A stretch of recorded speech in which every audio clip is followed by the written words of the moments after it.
Next topic है हमारे पास C++ manipulators का। मैनिपुलेटर्स का मतलब ये होता है कि ये हमारी आउटपुट को एक अच्छे डिफरेंट स्टाइल के अंदर शो करवाने के लिए, डिफरेंट फॉर्मेट के अंदर शो करवाने के लिए हम लोग इनको यूज़ करते हैं। इन्हें हम लोग C++ मैनिपुलेटर्स कहते हैं।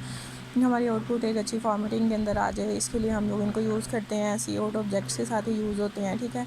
इसके अंदर हमारे पास बेसिकली ये सारे के सारे मैनिपुलेटर्स हैं। Endl, set precision, show point, set W, set fill, fixed, ठीक है। ये सारे के सारे मैनिपुलेटर्स हैं जो कि iostream.h फाइल का हिस्सा हैं, ठीक है। और इसके अलावा जो सेट प्रिसीजन, सेट फिल और सेट डब्ल्यू है, ये जो है ये iomanic फाइल का हिस्सा है, ठीक है। तो सबसे पहले हमारे पास एंडल मैनिपुलेटर है। एंडल मैनिपुलेटर का मैंने आपको उस दिन भी बताया था कि हम लोग अगर नेक्स्ट लाइन पे मूव करना चाहते हैं तो उसके पास हमारे पास होता है \n, ठीक है। लेकिन \n को आपको पता है हमेशा डबल कोट्स के अंदर लिखना पड़ता है। तो यहाँ पे हम लोग C++ में बार बार डबल कोट्स अगर नहीं लिखना चाहते तो हम उसके लिए क्या यूज़ कर लेते हैं, एंड एल का ऑपरेटर यूज़ कर लेते हैं, ठीक है। And L stand for end of line operator, ठीक है। सेम उस तरह से काम करता है जिस तरह से \n काम करता है। यहाँ पे लिखा हुआ है cout हेलो डबल कोट्स के अंदर, फिर एंगल ब्रैकेट्स एंड एल और फिर वर्ल्ड, ठीक है। तो ये आपको हेलो प्रिंट होगा, दैन एंड एल आपको नेक्स्ट लाइन पे मूव करवा देगा और उसके बाद क्या प्रिंट हो जाएगा, वर्ल्ड प्रिंट हो जाएगा, ठीक है। इसको उसने एक एग्जांपल के थ्रू भी किया हुआ है। यहाँ पे वो एग्जांपल दी है आपको, आउटपुट अगर नज़र आ रही हो, ठीक है। यहाँ पे फर्स्ट लाइन में सी है तो सी लिख के उसको उसने क्या किया, एंड एल ऑपरेटर को यूज़ किया, फिर उसके बाद OM है, फिर एंड एल है। मतलब इस तरह से आपके पास नेक्स्ट लाइन पे मूव करने के लिए उसने एंड एल ऑपरेटर को यूज़ करता गया, ठीक है। आप लोगों की मर्ज़ी है, आप लोग cout सी लिख के उसके बाद फिर cout angle brackets and L लिख दो, वो भी ठीक है। लेकिन अगर बार बार cout लिखने की ज़रूरत नहीं है तो हम लोग सिंपली जो है एंगल ब्रैकेट्स को यूज़ कर लेते हैं, ठीक है। उसके बाद ये अगला प्रोग्राम है, write a program to generate the following checker board by using 8 output following statement, ठीक है। आपने इस तरह से आउटपुट को शो करवाना है जिस तरह ये आपके सामने दी हुई है, ठीक है। इसमें आप लोग देखो cout पहले वो सारे डॉट्स टाइप उसने लगाए हुए हैं डबल कोट्स के अंदर, फिर उसके बाद नेक्स्ट क्या है, एंड एल है, ठीक है। इसी तरह से उसने ये सारी एंड एल को मैनेज किया हुआ है और आपके सामने एज इट इज़ प्रिंट हो जाएगा, ठीक है। एंड एल नहीं यूज़ करोगे तो एक ही लाइन में सब कुछ प्रिंट होता जाएगा। तो एंड एल जो है वो आपको नेक्स्ट लाइन पे मूव करने के लिए यूज़ होता है। उसके बाद ये नेक्स्ट आपके पास सेट डब्ल्यू है। Set W stand for set with manipulator. ये सेम उसी तरह से जिस तरह आपने सी के अंदर पढ़ा था, जिसके अंदर हम लोग कॉलम्स बताते हैं कि हमने लेफ़्ट से कॉलम छूटेंगे, ठीक है। लाइक अगर 3 वैल्यूज़ हैं ये वाली एग्जांपल देख लेते हैं। यहाँ पे उसने दिया हुआ है suppose that value of A is 33। ए की वैल्यू आपके पास क्या है, 33 है, और वैल्यू ऑफ बी 7132, ठीक है। और बी की वैल्यू क्या है हमारे पास, 7132 है, ठीक है। अब उसने हमारे पास सबसे पहले cout सेट डब्ल्यू ए 4 लिखा हुआ है, यानी कि उससे अगली क्या वैल्यू है, ए है।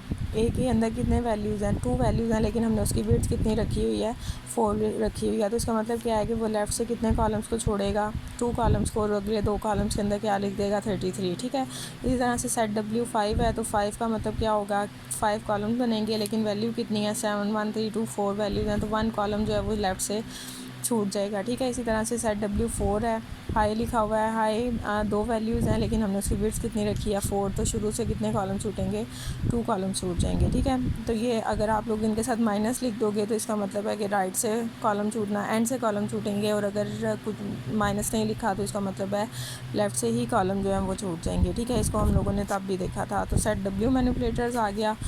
उसके बाद इसकी एग्जांपल करने की ज़रूरत नहीं है आपको, सिर्फ इसका कॉन्सेप्ट पता होना चाहिए, ठीक है।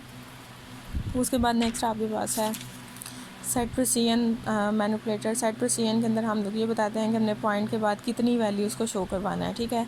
कितने डिजिट्स शो होने चाहिए, उसको हम लोग क्या कहते हैं, सेट प्रिसीजन। और ये हमेशा आपके पास फ्लोटिंग पॉइंट नंबर के साथ वर्क करता है, ठीक है।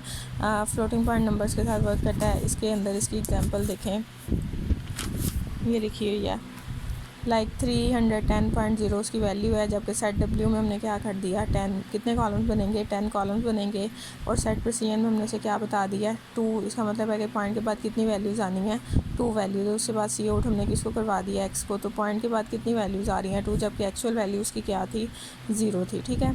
इसी तरह से यहाँ पे हमने उसकी सेट प्रिसीजन 5 रख दिया, तो पॉइंट के बाद कितने वैल्यूज़ आ रही हैं, 5 वैल्यूज़। इस तरह सेट प्रिसीजन 5 है तो दैन फिर 5 वैल्यूज़। इस तरह सेट प्रिसीजन 2 है तो पॉइंट के बाद कितनी वैल्यूज़ आ रही हैं, 2 वैल्यूज़ आ रही हैं, ठीक है। तो ये आप लोगों के पास सेट प्रिसीजन हो गया, ठीक है। इसकी एग्जांपल भी नहीं करनी। उसके बाद फिक्स्ड मैनिपुलेटर्स हैं आपके पास। फिक्स मैनिपुलेटर्स जो हैं वो फर्दर आप लोग फ्लोटिंग पॉइंट नंबर की जो आउटपुट है ना उसको कंट्रोल करने के लिए यूज़ करते हो, ठीक है। कि आपने इसको डेसिमल पॉइंट में रखना है, आपने पॉइंट को बिल्कुल भी शो नहीं कराना, तो आप उसके लिए किसको यूज़ करते हो, फिक्स्ड मैनिपुलेटर को यूज़ करते हो, ठीक है। उसके बाद शो पॉइंट मैनिपुलेटर्स को छोड़ दें। नेक्स्ट आप लोग चले जाओ सेट फिल मैनिपुलेटर्स पे। हाँ, सेट फिल मैनिपुलेटर्स के अंदर ये होता है लाइक जैसे यहाँ पे था ये हमारे पास कॉलम्स खाली थे, इसके अंदर कुछ भी नहीं था पड़ा हुआ, मतलब बिल्कुल ब्लैंक स्पेसेस हैं। अगर आप चाहते हो कि इन कॉलम्स के अंदर ब्लैंक स्पेसेस ना आए, कोई करैक्टर आ जाए, कोई ऐसी चीज़, कोई स्टैरी, कोई है साइन, तो उनके लिए आप लोग किसको यूज़ करते हो, सेट फिल मैनिपुलेटर्स को, ठीक है। यहाँ पे देखो रिज़ल्ट लिखा हुआ है, रिज़ल्ट के बाद एक कॉलम छूट जाता है, तो उस कॉलम के अंदर उसने किसको लिख दिया हुआ है, हमारे पास नहीं, इसमें उसने पूरे ही कॉलम लिखे हुए हैं सेट फिल, यानी कि उसने इसमें कोई भी एक्स्ट्रा कॉलम नहीं है। इसको अगर आप लोग देखना चाहो तो अगले पेज पे इस एग्जांपल से देखें। ये है सेट डब्ल्यू, उसने क्या रख दिया था, 15 कॉलम्स बने होने चाहिए, ठीक है। अब 15 के बाद उसके जो कह लो कि रिज़ल्ट है, 15 कॉलम्स तो हो गए। अब उसके अंदर रिज़ल्ट की कितनी वैल्यूज़ हैं, 1 2 3 4 5 6 और एक वो सेमी कॉलन जो है 7 हो गई, ठीक है। 1 2 3 4 5 6 7 8 ये वैल्यूज़ यहाँ पे आ गई। अब बाकी ये जो 7 कॉलम्स हैं वो खाली हैं। अगर हम लोगों ने सेट फिल यूज़ ना किया होता तो यहाँ पे खाली कॉलम्स आपके सामने आते हैं। अब सेट फिल में हमने क्या दिया, उसको हिस्टेरिक दिया, तो उसका मतलब क्या है कि वो सारी जगह पे क्या लिख देगा, हिस्टेरिक लिख देगा, ठीक है। इसको हम लोग कहते हैं सेट फिल।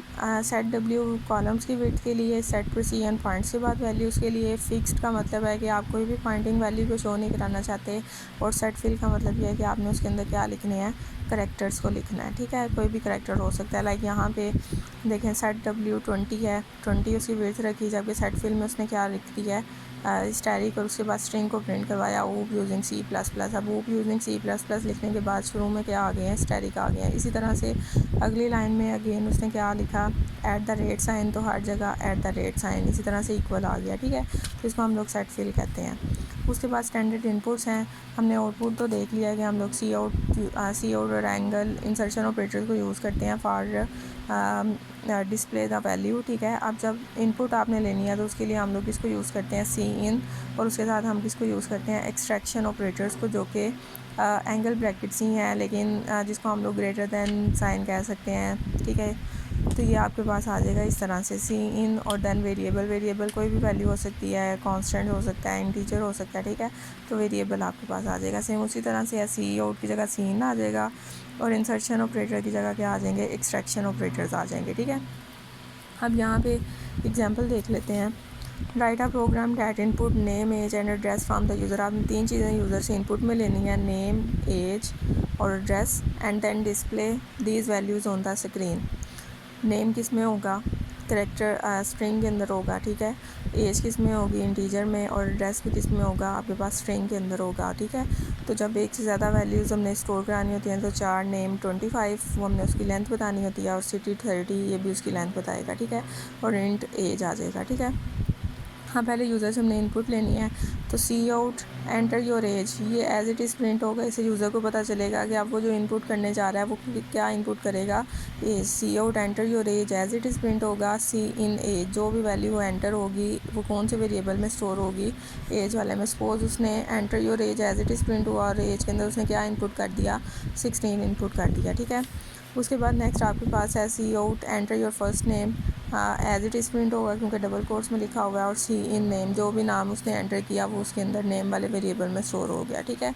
उसके बाद enter your city, as it is print होगा सी इन सिटी, सिटी के अंदर जो भी इनपुट किया, लाइक फैसलाबाद उसने इनपुट किया तो वो उसके अंदर आ जाएगा, ठीक है। अब आपने इन सारी वैल्यूज़ को डिस्प्ले करवाना है, नेम, एज और सिटी वाली। तो हमने क्या लिखा, C out your first name is, ये एज इट इज़ प्रिंट होगा। अब नेम वाले वेरिएबल में क्या पड़ा होगा, नेम, ठीक है। उसके बाद your city is as it is print होगा। सिटी वाले वेरिएबल में क्या पड़ा होगा, Faisalabad. Your age is age as it is print होगा और एज वाले वेरिएबल में क्या पड़ा होगा, हमारे पास 16 पड़ा होगा। ठीक है, इस तरह से आपने 4.14 अगर आपको समझ आ गई है तो 15 हो जाएगी। देन 16 भी होनी चाहिए, 17 और 18, 19 और 20। आपने 20 तक इसकी एग्जांपल्स को देखना है, करना है। मैंने आपसे पूछना है, देन मैं आप लोगों को 21 से शुरू करवाऊँगी। ठीक है, 21 से जितनी भी हैं वो हम लोग कर लेंगे। यहाँ तक आपने इसको करना है।